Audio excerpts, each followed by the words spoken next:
किसी जंगल में एक खूंखार शेर रहता था। उसी जंगल में एक चतुर और बहुत नटखट चूहा भी रहता था। एक दिन शेर अपना शिकार करने के बाद में भोजन करके आराम से सोया हुआ था। उसी समय वह चूहा उधर से गुजरा। उसने शेर को सोते हुए देखा और उसके मन में नटखटता उभर आई और उसने शेर के ऊपर चढ़ करके उछलना कूदना शुरू कर दिया।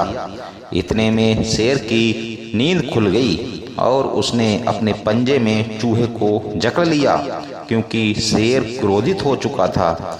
उसने चूहे से कहा, दुष्ट चूहे, तूने मेरी नींद खराब की, अब मैं तुझे खाऊंगा। यह सुन करके चूहा डर गया और शेर के हाथ पैर जोड़ करके विनती करने लगा। बोला, हे जंगल के राजा महाराज शेर, मुझे माफ कर दो, मुझसे बहुत बड़ी गलती हो गई है, आगे से मैं ऐसी गलती नहीं करूंगा। शेर ने कहा, तूने मेरी नींद खराब की है, मैं तुझे नहीं छोड़ने वाला। चूहा के बहुत विनती करने के बाद में शेर को उस पर दया आ गई और उसने कहा, चल मैं तुझे आज़ाद कर देता हूँ। चूहे ने कहा, आपने मुझे आज़ाद किया है, मैं इसका उपकार का बदला कभी न कभी अवश्य चुकाऊंगा। मैं आपकी कभी न कभी मदद करके इस उपकार का बदला चुका दूंगा। शेर को हंसी आ गई। उसने कहा, तू छोटा सा चूहा मेरी कैसे मदद कर सकता है, चल जा, भाग यहाँ से।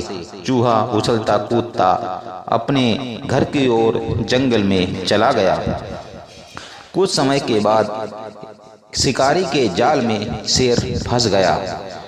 जब शेर जंगल में शिकारी के जाल में फंस गया तो उसने जोर जोर से दहाड़ लगाना शुरू कर दिया।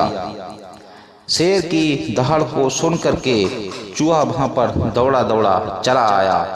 उसने देखा शेर जाल में फंसा हुआ है, तो उसने अपने नुकीले दांतों से शेर के जाल को काटकर आजाद कर दिया शेर को उस दिन चूहे से कही गई बात पर बहुत ही शर्मिंदगी महसूस हुई। तब शेर को समझ में आ गया, कोई भी प्राणी शरीर से छोटा या बड़ा नहीं होता है।